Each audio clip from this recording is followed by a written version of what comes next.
And ineffective modes இருக்கு. ஓகேங்களா, ரெண்டு இருக்கு. ஸோ எஃபெக்டிவ் மோட்ஸ்ல வந்து இன்எஃபெக்டிவ் மோட்ஸ் ஃபர்ஸ்ட் பார்ப்போம். Negative controlling parent. ஓகேங்களா, controlling parent or critical parent ரெண்டும் ஒன்று தான். Okay, communicates you are not okay, நீ சரியில்லை, இது சரியில்லை, அது சரியில்லை அப்படின்னே நீங்க சொல்லிட்டு இருந்தீங்கன்னா அது வந்து negative controlling parent, negative critical. உங்களோட கிரிட்டிக்கல் பேரண்ட்டை நீங்க நெகட்டிவா யூஸ் பண்றீங்க. அதே மாதிரி நெகட்டிவ் நர்ச்சரிங் பேரண்ட். ஓகேங்களா, நர்ச்சரிங் நம்ம வந்து பேரண்ட்ஸ்ல ரெண்டு வகை பார்த்தோம் இல்லையா. ஒன்று வந்து critical parent R controlling parent, இன்னொன்று வந்து நர்ச்சரிங் பேரண்ட். நர்ச்சரிங்னா எதுக்கும் தட்டி கொடுக்கறது, அன்பா சொல்றது, அன்பா பேசுறது, லவ்விங்கா பேசுறது அப்படிங்கிறது. பட் அதுவே வந்து நெகட்டிவாகவும் இருக்கலாம். எப்படி நெகட்டிவா இருக்கலாம், ரொம்ப ஓவரா அளவுக்கு அதிகமா நம்ம வந்து பாசத்தை பொழிஞ்சோம்னு வச்சுக்கோங்க, அதே வந்து spoiled child.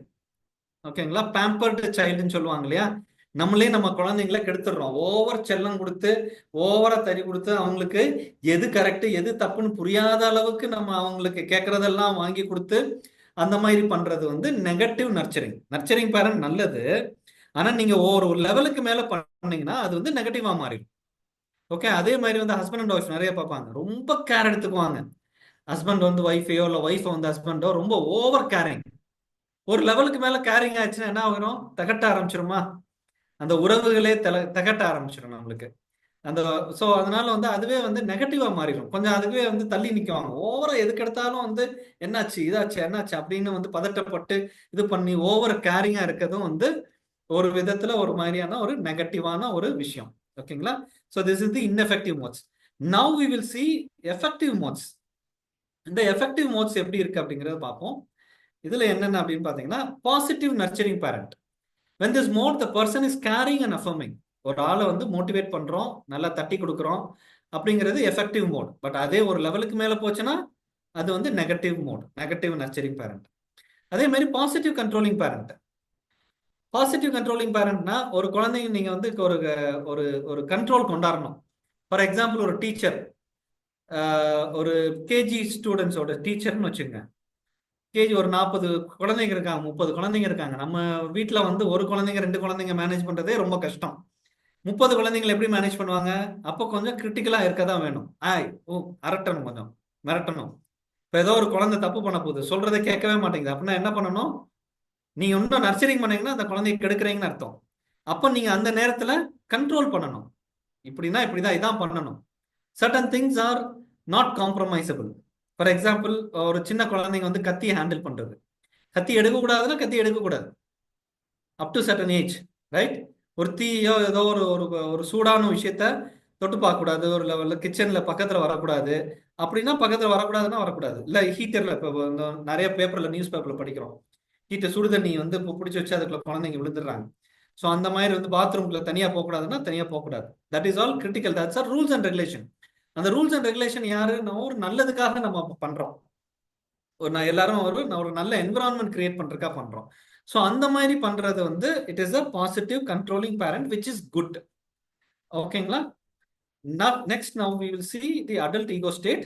Adult ego state is about, okay, it's about direct responses and now நான் சொன்ன மாதிரி இன்னைக்கு இருக்க சிச்சுவேஷன், இப்ப என்ன இருக்கோ அதுபடி பண்றது வந்து it's a adult ego state. Okay, we deal with things that are going today and ways that are not unhealthily influenced by our past.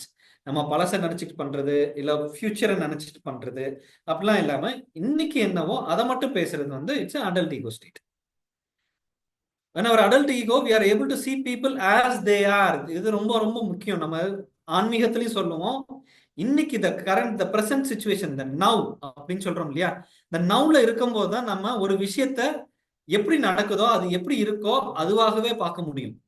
நம்ம ஃபில்டர்லாம் இல்லாம வேற கலர் கிளாஸஸ்லாம் வேர் பண்ணாம எப்படி ஒரு விஷயத்த கிளியரா பாக்குறோமோ, ஒரு அடல்ட் ஈகோ ஸ்டேட், ஒரு அடல்ட் மனநிலையில இருந்தால் மட்டும்தான் நம்மளுக்கு இப்ப இருக்க ரியாலிட்டி. இப்ப நிறைய பேர் நீங்க வந்து லைஃப்ல பார்த்திருப்பீங்க, அவங்களுக்கு மட்டும் அந்த ரியாலிட்டி ப்ராக்டிகாலிட்டி புரியாம இருக்கும். ஏன் அப்படின்னா அந்த அடல்ட் ஈகோ ஸ்டேட்ல இருக்க மாட்டாங்க.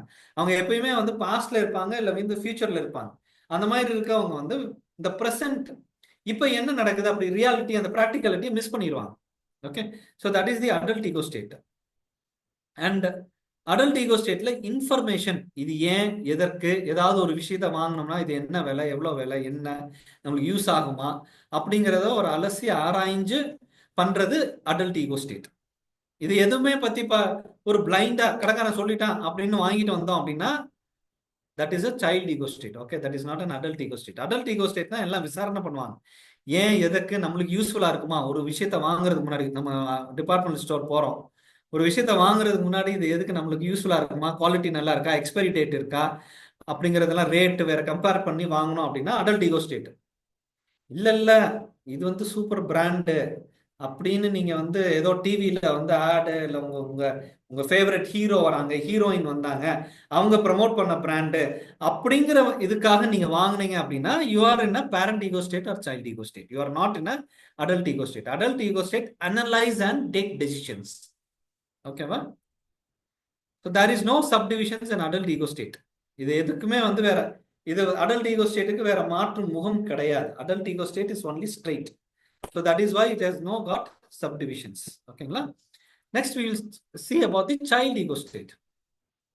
So child ego state நான் சொன்ன மாதிரி சின்ன வயசுல நம்மளுக்கு எப்படி ஒரு ஐஸ்கிரீமை பார்த்தா, இன்னைக்கு ஏன் எல்லாருக்கும் ஐஸ்கிரீம் வந்து ரொம்ப ஆசையா இருக்கு, சின்ன வயசுல நம்ம ஐஸ்கிரீமை பார்த்து ஓகே ரொம்ப we would have been very happy and things. So அந்த ஒரு ஃபீலிங்ஸ் நம்மகிட்ட இருக்கிறதுனால தான் இன்னைக்கும் ஐஸ்கிரீமோ சாக்லேட்டோ பார்த்தா we are very much interested in that. So இது வந்து ஒரு இம்பல்ஸ் பேஸ் பண்ணி okay contains all impulses that come naturally to a child. The child is creative, adventuresome, spontaneous, curious and affectionate and so on. அதுலயும் plus point இருக்கு. ஒரு child தான் நல்லா பல கோணத்திலையும் யோசிக்க முடியும், ஏன்னா they are very creative and adventuresome. போய் ஒரு பண்றதுக்கு பயப்பட மாட்டாங்க. ஸ்பான்டேனியஸ், ஒரு சைல்டு வந்து ரொம்ப இந்த ஸ்பான்டேனியஸ் இந்த கேரக்டர்ஸ்லாம் இல்லாம இருந்தா அந்த பேரண்ட்ஸ் ரொம்ப ஸ்ட்ரிக்டா இருக்கி ரொம்ப அடக்கி அவங்கள வந்து ஒரு கட்டுப்படுத்தி வச்சிருக்காங்கன்னு அர்த்தம். Actually, they are missing their childhood days. The child loves to giggle, laugh, have fun and enjoy the simple things in life. அவங்க எதை பத்தியும் யோசிக்க மாட்டாங்க, நல்லா ஜாலியா எங்கேயாது எந்த சுச்சுவேஷன்லாம் பார்க்க மாட்டாங்க, ஜாலியா ஹஹான் சிரிக்கிறது, பேசுறது, நேரம் பார்த்து பேசுறது அப்படிலாம் கிடையாது. Just like that they spontaneously they speak. That is child ego state. So child ego stateலயும் சில positive modes, effective modes, ineffective modes இருக்கு. We will see first the ineffective modes. So negative adapted child. Negative adapted சைல்ட்ஸ்னா என்னன்னா over adapt பண்றது. ஓகேங்களா? எல்லாம் கேட்கணும், rules and regulation follow பண்ணணும், ஆனா ரொம்ப அதாவது அம்பியா இருக்குதுன்னு சொல்லுவாங்கல்ல, அந்த இந்த படத்துல வந்து அந்நியன் படத்துல அம்பியா இருக்கிறது வந்து நெகட்டிவ் அடாப்டட் சைல்டு. ரொம்ப over and rules and regulation, புள்ளினா டாட்னா டாட் வச்ச மாதிரி. ஓகே, அந்த ப்ராக்டிகாலிட்டி, அந்த ரூல்ஸ் எதுக்காக போட்டிருக்காங்க அப்படின்னு புரிஞ்சுக்காம ரொம்ப நம்ம வந்து டிட்டோ எவ்ரி திங் அப்படியே நம்ம வந்து இது ஃபாலோ பண்றோம் இல்லையா, அது வந்து ஓவர் அடாப்டிவா ஆயிருமோ. அதுக்கப்புறம் நம்மளோட கிரியேட்டிவிட்டி போயிடும். நம்மளால வந்து ஒரு பெருசா ஒரு பெரிய விஷயங்களை பண்ணணும் அப்படின்னா மனசுல பயம் இருக்கும். This is all very important. ஓகேங்களா? இந்த சைக்காலஜி, திஸ் இஸ் தி பேசிக். இதை வச்சே வந்து என்டையரா ஒரு பர்சனாலிட்டியே மாத்தலாம். ஒரு வருஷம் 2 வருஷம் கவுன்சிலிங் பண்ணி ஒரு கேரக்டரே மாத்தலாம். இந்த நான் சொல்றேன் இன்னைக்கு கான்செப்டை வச்சு. ஓகேங்களா? அவங்க ஏன் இந்த மாதிரி ஆனாங்க, சில பேர் நாங்க வந்து கவுன்சிலிங் பண்ணும்போது சின்ன வயசுல குழந்தைங்களை ரொம்ப போட்டு அடின்னு அடிச்சு ஒரு கண்ட்ரோல் பண்ணி ஒரு பயங்கர ஸ்ட்ரிக்டா வளர்த்துருப்பாங்க.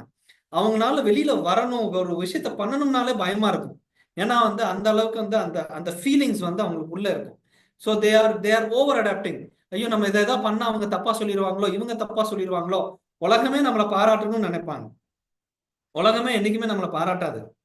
ஓகேங்களா? எல்லாமே நம்ம வந்து அந்த மாதிரி நம்ம எல்லாருமே நம்மளை அப்ரிஷியேட் பண்ணாம தான் ஒரு விஷயத்த பண்ணணும் அப்படின்னா நம்ம எந்த விஷயமும் பண்ண மாட்டோம். நம்ம அந்த மாதிரி மனநிலையில இருந்தோம்னா நம்ம வந்து அடாப்டட் சைல்டு மனநிலையில இருக்கோம். That is a negative adapted child. ஓகேங்களா? Negative free child. In this mode the person runs wild with no restrictions or boundaries. பெரியவங்களே வந்து ஒரு 30 வயசு 40 வயசு ஒரு ஒரு ஆல்கஹாலோ இதோ சாப்பிட்டா எப்படி இருப்பாங்க?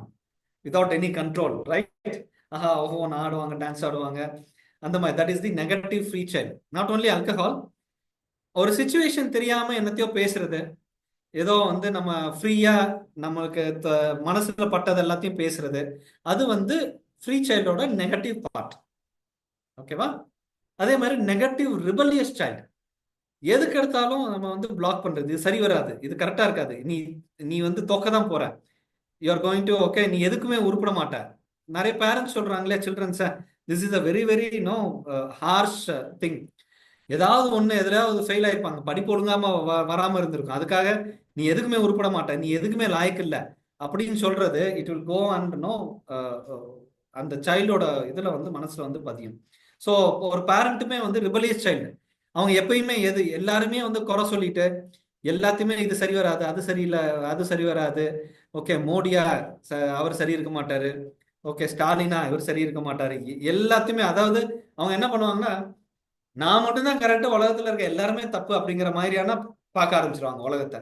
அதை வந்து ரிபலியஸ் சைல்டோட நெகட்டிவ் சைட்.